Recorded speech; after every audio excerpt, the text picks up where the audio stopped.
Hello दोस्तों, India में बनने जा रहा है देश का सबसे बड़ा जेवर इंटरनेशनल एयरपोर्ट, जिसे द नोएडा इंटरनेशनल एयरपोर्ट भी कहते हैं। ये इंडिया की नहीं बल्कि एशिया का सबसे बिगेस्ट एंड वर्ल्ड की 4th लार्जेस्ट एयरपोर्ट बनने वाली है, जहां पे 6 मल्टीपल रनवे एंड इसका लेंथ 4 किलोमीटर होगा। इससे पहले जो देश का सबसे बड़ा एयरपोर्ट जो इंडिया का कैपिटल स्टेट न्यू दिल्ली का IGI एयरपोर्ट, जिसे तो इंदिरा गांधी इंटरनेशनल एयरपोर्ट भी कहते हैं, लेकिन अब ये जेवर इंटरनेशनल एयरपोर्ट बनने के बाद ये एशिया का बिगेस्ट एंड वर्ल्ड की 4th लार्जेस्ट एयरपोर्ट बन जाएगा।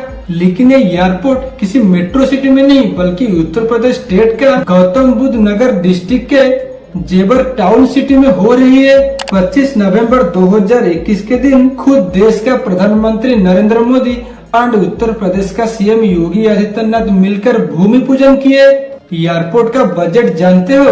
29,650 करोड़। ये अमाउंट जो सिक्किम जैसे स्टेट का एनुअल बजट से ज्यादा एंड मणिपुर जैसे स्टेट का बजट से केवल 5 करोड़ समथिंग कुछ कम। इतना पैसा खर्च करके ये एयरपोर्ट, वो भी उत्तर प्रदेश में, जहाँ पे ऑलरेडी 4 एयरपोर्ट है एंड देश का सबसे बड़ा एयरपोर्ट तो इंदिरा गांधी इंटरनेशनल एयरपोर्ट से केवल 72 किलोमीटर के डिस्टेंस पे ही है। क्या सच में इतना पैसा खर्च करके एक एयरपोर्ट को बनाना ठीक होगा, जहाँ पे ऑलरेडी 4 एयरपोर्ट है? जेवर जो उत्तर प्रदेश की स्टेट में आती है, जहाँ पे देश की सबसे बड़ा द नोएडा इंटरनेशनल एयरपोर्ट बनने जा रही है। अगर देखे तो एयरपोर्ट का मेन मकसद जिसे आगे जाके देश का प्रॉफिट हो सकती है। जेवर सिटी जहाँ पे है वहाँ पे तीनों स्टेट का पास में ही दिल्ली, हरियाणा एंड राजस्थान भी आती है, जिसे NCR the national capital region भी कहते हैं। वहाँ से लेकर पास के सिटी जैसे आगरा, मथुरा, गुरुग्राम, फरीदाबाद, इन सभी के पास में रोड कनेक्ट करती है, जिसे वो लोग यहाँ से किसी दूसरे जगह जा सकते हैं जेवर में आने के लिए। गवर्नमेंट ने 2 कनेक्टेड रोड,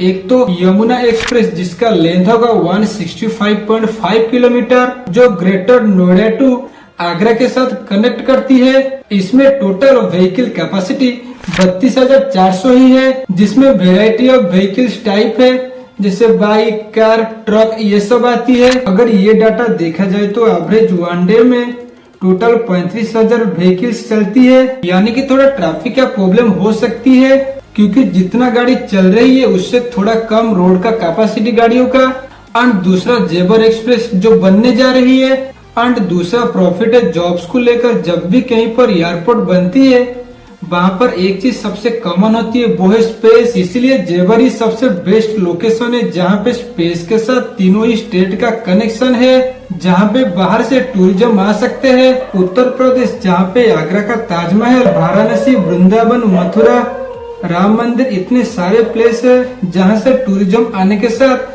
देश का ही प्रॉफिट होगा। उसके साथ पास का एरिया जो खाली स्पेस है, जब वहाँ पे एयरपोर्ट बनेगा तब उस जगह का डेवलपमेंट भी बढ़ेगा। वहाँ पे इंडस्ट्री, होटल, मॉल्स, स्टेडियम, ये सब बनेगा, जिससे एक डेवलप सिटी बनेगा एंड लोगों को प्रॉफिट के साथ जॉब्स भी मिलेगा। थर्ड प्रॉफिट है रियल एस्टेट का डिमांड एंड इन्वेस्टमेंट इंक्रीज होगा, क्योंकि इस एयरपोर्ट बनने पर यहाँ पे सबसे बड़ा कार्गो फैसिलिटी बनेगा, जिसकी वजह से किसी भी चीज को इजी में आप इंपोर्ट एंड एक्सपोर्ट कर सकते हो। दोस्तों, ये तो हो गया एयरपोर्ट बनाने का प्रॉफिट के ऊपर, लेकिन इससे पहले ये एयरपोर्ट बनाने का सोचे थे किसने और जेवर एयरपोर्ट के साथ क्या लिंक है? स्विट्जरलैंड का ज्यूरिच एयरपोर्ट 2001 में उत्तर प्रदेश के CM राजनाथ सिंह थे, जिन्होंने पहले से ही इस एयरपोर्ट को बनाने का सोचे थे एंड उस टाइम पे इन्होंने नाम दिए थे ताज इंटरनेशनल एविएशन हब। फिर अभी ये नाम चेंज हो गया, नोएडा इंटरनेशनल एयरपोर्ट बनेगा। सेकंड में 2018 Jewar international airport inter building and construction process, इन सभी का हैंडल करने के लिए नोएडा इंटरनेशनल एयरपोर्ट लिमिटेड, जिसे NIAL को दिया गया। इन टाइम पे यूपी गवर्नमेंट ने एयरपोर्ट के लिए land acquisition found process start किए। जनवरी 2019 में लैंड एक्विजिशन स्टार्ट हुआ। फिर जनवरी 2020 में एयरपोर्ट का लैंड एक्विजिशन प्रोसेस कंप्लीट हुआ।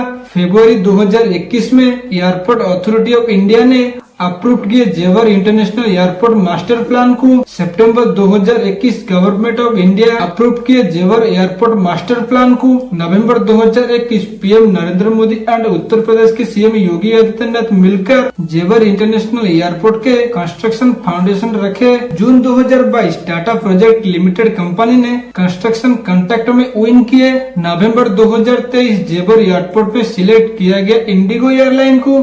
और दिसंबर 2024 को जेवर एयरपोर्ट से इंडिगो इंदिरा गांधी एयरपोर्ट तक टेस्ट फ्लाइट सक्सेसफुली डन हुआ। इसमें टोटल 4 फेज डिजाइन होगा, जिसमें अलग अलग पैसेंजर के लिए यूज करा जाएगा। फाइनल फेज में up to 70 million passenger annually handle हो पाएगा।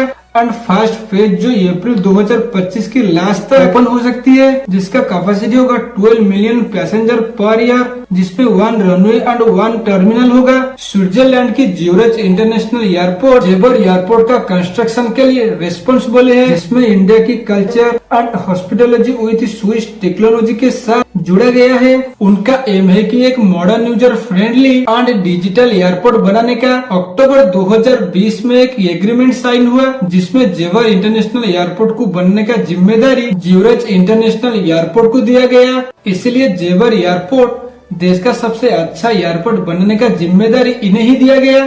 लेकिन क्या यह एयरपोर्ट में इतने सारे पैसा खर्चा होने के बाद भी इंडिया को क्या यह एक डेवलपमेंट कंट्री बनने में मदद कर पाएगा? आपको क्या लगती है? नीचे कमेंट सेक्शन में हमें जरूर बताएं।